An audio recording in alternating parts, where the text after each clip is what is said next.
It is the placenta, it means it is the placenta which provides the oxygen to the fetus. अच्छा, at birth important changes takes place in the circulation. Birth के दौरान circulation में changing हो जाती है associated with the fact that the respiratory function of placenta is taken over by the lungs. जो placenta oxygen दे रही थी वो बच्चे के पैदाइश हो जाने के बाद प्लेनसेटा का काम खत्म हो जाता है और बच्चा लंग्स यूज करना शुरू कर देता है.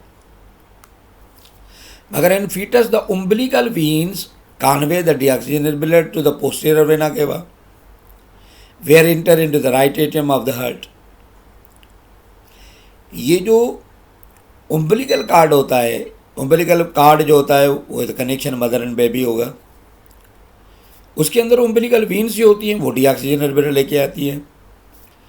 हेड के किस पार्ट को? सुपीरियर वेना, पोस्टीरियर वेना के पे. और पोस्टीरियर वेना के आपको पढ़ा है सुपीरियर, पोस्टीरियर, इन्फीरियर और सुपीरियर. ये राइट एट्रियम को देती हैं और इसके अंदर डीऑक्सीजनेटेड ब्लड आता है हार्ट के अंदर. अच्छा, आगे देखो,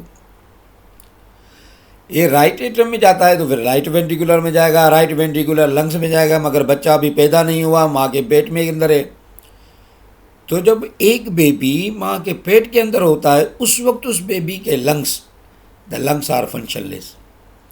वो फेफड़ों से कभी भी सांस नहीं उठाता, उसके लंग्स फंक्शनलेस होते हैं. तो सवाल पैदा है तो उस बच्चे को ऑक्सीजन कहाँ से मिल रही होती है? तो मैंने क्या कहा, प्लेनसेटा के थ्रू मिलती है. मैंने क्या कहा, उम्बिलिकल आर्टरी के थ्रू मिलती रहती है. और उम्बिलिकल वीन उसके राइट आर्टरियम को सुपीरियर वेना केवा के जरिए डीऑक्सीजनेटेड ब्लड प्रोवाइड करती है. तो राइट एट्रियम में जब ब्लड पहुंचा and most of the blood bypass them by flowing through the foramen ovale. और राइट एट्रियम के अंदर जो ज़्यादातर ब्लड होता है वो फोरामेन ओवेल के अंदर जाता है. A hole which is in fact the connect the right and left atria.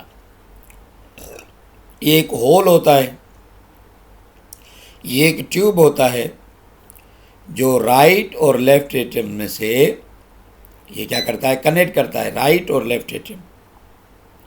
And the ductus arteriosus a vessel, ये ट्यूब है, link the pulmonary artery with the aorta. जो पल्मोनरी आर्टरी होती है और एआर्टा को आपस में मिलाने में मदद देती है. सुनना बाबा, फोरामेन ओवेल वो एक ट्यूब होती है जो राइट एट्रियम से ब्लड निकाल कर ये भेज देती है किसको? सिस्टमिक आर्टा के अंदर. क्योंकि लंग्स यूज नहीं होते, लंग्स यूज हो तो राइट वेंट्रिकुलर से लंग्स की तरफ ब्लड हो तो राइट एट्रियम से ही ब्लड बाईपास करके बाहर जाता है प्लेनसेटा की तरफ. तो वो कौन राइट एट्रियम से लेके जाती है? Foramen ovale. बच्चे के पैदाइश से पहले ये फंक्शनेबल होती है. मगर जैसे ही बच्चा पैदाइश के दिनों के करीब आता है तो फोरामेन ओवेल आहिस्ता आहिस्ता बंद हो जाती है. और जैसे ही बच्चा पैदाइश कर लेता है तो फोरामेन ओवेल बंद हो जाती है और फिर एट्रियम के अंदर प्रेशर पड़ जाता है. एट्रियम प्रेशर से वेंट्रिकुलर को ब्लड देता है और फर्स्ट टाइम बेबी लंग्स को यूज़ करता है जिसकी बुनियाद पर वो पहली मर्तबा रोता है. यानी बच्चे के पैदाइश के बाद रोने की वजह लंग्स का यूज़ करना होता है. और जब हार्ट का ब्लड लंग्स में होता है तो बच्चे को पेन महसूस होता है, फ़ौरन रोना स्टार्ट कर देता है. और पहले क्यों नहीं रोता माँ के पेट के अंदर? क्योंकि फोरामेन ओवेल काम करती है जो ब्लड को कभी भी लंग्स की तरफ लेके नहीं जाती. और दूसरा फॉल्ट होता है डक्टस आर्टेरियस. और डक्टस आर्टेरियस का मकसद क्या है कि राइट और पल्मोनरी आर्टरी और एआर्टा ये दोनों एक्स शेप के बने होते हैं. जब फर्स्ट टाइम बच्चा ज़ोर से चलाता और रोता है तो उस वक्त ये दोनों आर्टरीज आपस में मर्ज हो जाती हैं. तो पल्मोनरी आर्टरी और एआर्टा का इसमें ऑक्सीजनेटेड, उसमें डीऑक्सीजन दोबारा से मिलेगा.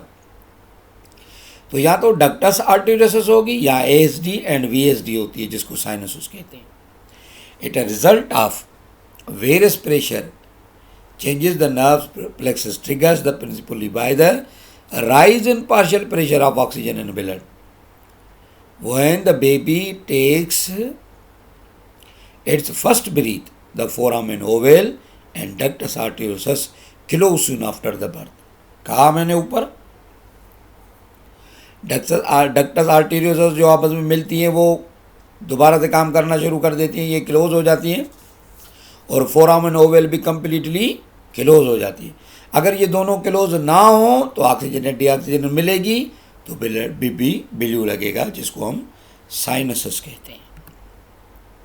अच्छा, the result is that from now on all blood returning to the right atrium is sent to the lungs. अब ब्लड जो होता है वो बचेगा कहाँ जाएगा? लंग्स की तरफ। Failure of foramen ovale and are the ductus increased to close the result of a bilirubin baby, a proportion of the blood continues to bypass the lungs, resulting in adequate oxygen of tissues. तो वो foramen ovale जो close हो जाती है तो फिर वो blood right atrium से राइट वेंट्रिकुलर में, राइट वेंट्रिकुलर लंग्स में, और इस तरह ब्लड पूरी बॉडी के अंदर जाता है। Thus the mixed blood is supplied to the body of the newborn baby, resulting in blueness of the skin, cyanosis, thus the name of bilirubin baby. तभी उस बच्चे को बिल्यू बेबी का नाम दे देते हैं, जिसके ज़रिए ब्लड आपस में इंटरमिक्स होता है, चाहे वो फोरामेन ओवेल के थ्रू मिलता हो, चाहे वो पल्मोनरी आर्टरी और एआर्टा के बीच में मिलता हो, चाहे वो एट्रियम और वेंट्रिकुलर दोनों के सेप्टम के बीच में से मिलता हो, तो बेबी बिल्यू देखता है, इसको बिल्यू बेबी कहा जाता है। अच्छा, by the end of long life a person's heart may have beaten, expanded and contracted more than 3.5 million times. Life कितनी बड़ी हो पूरी जिंदगी में इंसान की हार्ट जो बीट करती है वो 3.5 billion times. In fact each day, हर रोज़ के हर रोज़, the average heart beat is 1 lakh times. हर रोज़ हार्ट बीट 1 लाख मरतबा बीट करती है पूरे दिन में।